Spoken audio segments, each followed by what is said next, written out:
What scientific myth is still considered true by many? That defibrillators can restart a dead person's heart. It angers me that it's still used on TV and movies, but even worse is that grown adults believe it will work. Defibrillators only work to shock a heart that is out of rhythm back into a normal heart rhythm. Yeah, if someone flatlines, defibrillators don't do shit because there is no rhythm to correct. Chiropractic. Too many people think they're a type of doctor. They're alternative medicine, like acupuncture. The difference is that it's a Western alternative, so it's culturally embedded, and people don't think twice. Fun fact, the creator of the chiropractic field learned about it from a ghost. Goldfish have a short memory. My son told me I had the memory span of goldfish, but then clarified that he meant a goldfish cracker, not an actual fish. Surely he didn't mean a Pepperidge Farm goldfish cracker. Pepperidge Farm remembers. I'm convinced that whoever is keeping the pee on a jellyfish sting myth alive just has a fetish. R. Kelly has entered the chat. In fairness, I can see where the myth comes from. My hometown would get a lot of jellyfish during the warmer months. Every public beach had a little letterbox on it with a bottle full of vinegar in case someone got stung. Jellyfish venom is somewhat basic and vinegar is acidic, so it helps to neutralize some of the effects of the venom as well as clean the wound. Pee can be acidic, but it is way more inconsistent than vinegar. So yeah, it's still best not to do it, but that's probably where it comes from. Honestly, a ton of people still believe we only use 10% of our brains.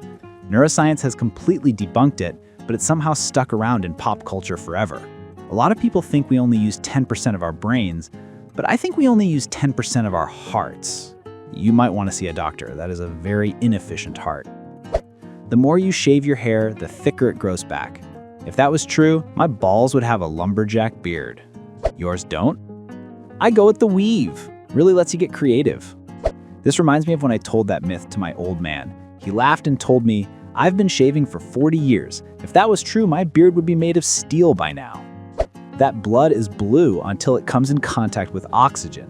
This one is always funny to hear, as if the main purpose of blood isn't to transport oxygen. Evolution does not equal linear progress. It means adaptation to best suit the surroundings. A more accurate term instead of survival of the fittest would be survival of whatever works. Survival of whatever works. Many people also misunderstand the survival part. It isn't about just staying alive, it's about staying alive to reproduce. That's why age-related things or stuff that still allows you to reproduce before it affects you don't get bred out.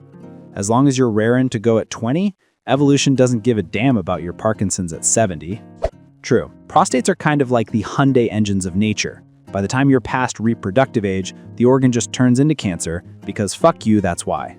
That coffee dehydrates you. Caffeine is a mild diuretic, but the fluid intake of drinking a cup of coffee outweighs this mild diuretic effect. My ex used to say that to me about iced tea. It's a diuretic, it dehydrates you. And I was like, honey, if that were true, I'd be dead, because I haven't drank anything except iced tea this entire month. Quick pause. I'm just trying to reach 100 subs this month. If you're still here, maybe you're meant to be part of this little community. Hit subscribe if you want more stories like these. Okay, back to the myths. We had a porcupine on the playground a few weeks ago, and half our school staff thought that it could shoot its quills 10 feet away.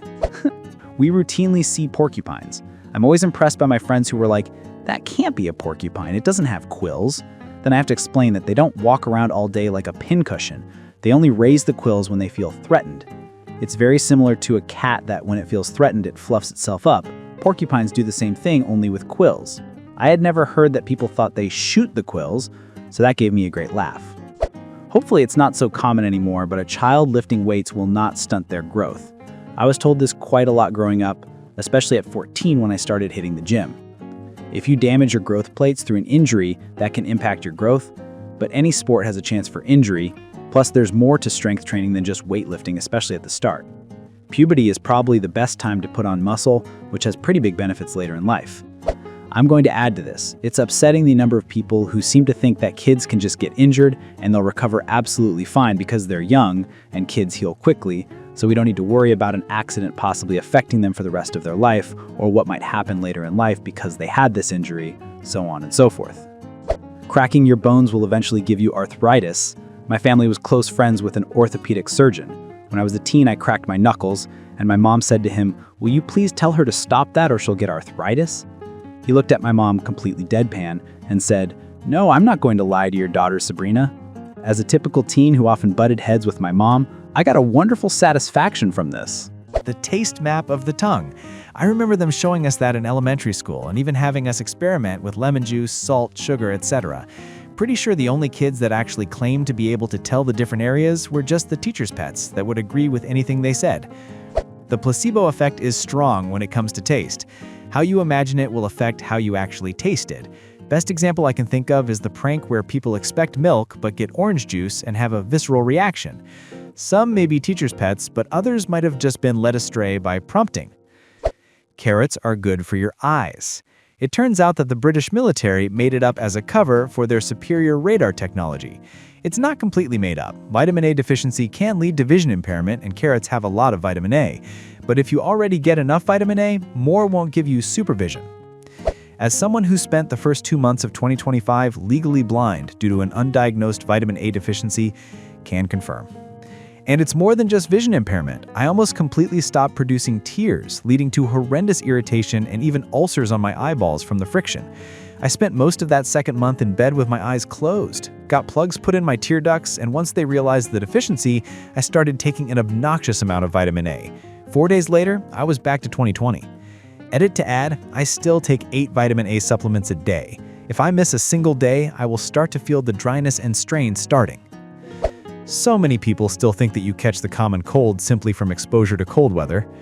Also, antibiotics are a cure for viruses. A friend of mine is the grandson of a town doctor. He swears up and down you can use antibiotics as a preventative measure, says that's how they always did it as kids.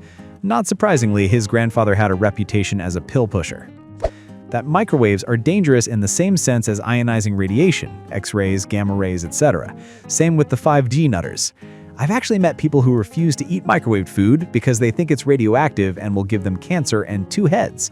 We were told by the teacher of a first aid course that you should always wait a few minutes after microwaving food. No, not because there may be hot spots, because waiting lets the microwaves get out so you don't eat them. If you touch a baby bird, the mother will reject it. I have heard that for rabbits and deers and koalas. Koalas! Shouldn't touch them anyway. They're riddled with chlamydia. The moon landings/landings were faked. In reality, some 400,000 people were involved, with numerous vendors and businesses, everyone from surfers in California who worked on honeycomb insulation for Saturn V rocket body, to grannies adept at knitting who literally wove rope core memory to build the Apollo software. All kinds of new innovations and technologies came about from the space race, and it's one of the main reasons that computing power, data storage, along with miniaturization of digital components was accelerated to reach the consumer market. Nuclear weapons development also played a major role. Not only that, but the Russians would have jumped at the chance to call us out for faking it. Sugar causes hyperactivity, or sugar rushes. People hate to look this one up. The birthday party or trick-or-treating wild night is why they are hyper, not the sugar.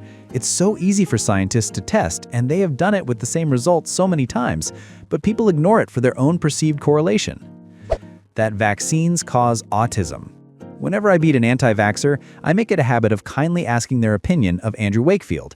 In spite of all the extensive research backing their choice not to vaccinate, not a single one of them ever knows who he is, let alone has an opinion of him. I have asked over 15 different people this question. It's infuriating. Prior to Wakefield, you could count on one hand the number of anti-vax groups on the fucking planet. But it's not just him. The media picked up the story and ran with it without doing any fact-checking or getting any secondary opinions. I have met numerous adults that believe the Underground Railroad used by the slaves to escape to the north was a functioning railroad with a train that went underground. A lot of people believe slaves escaped on the subway. When I was in like the 4th grade, we took a trip to a house that was used in the Underground Railroad. I seriously thought it was a train. 10-year-old me was disappointed when they pointed to the crawl space and told us that's where the slaves hid. You could probably pick any fact relating to the fitness industry, and it would be a myth. The one that pisses me off the most is that carbs make you fat. A friend of mine stopped eating carbs, kept talking about how great it was for losing weight, ended up in the hospital with a hole in his intestines due to a lack of fiber. So that's it for today's stories. Share in the comments what scientific myth is still considered true by many. If you enjoyed listening, drop a like, hit subscribe, and tap the bell so you never miss the next video. Thanks for being here. See you soon.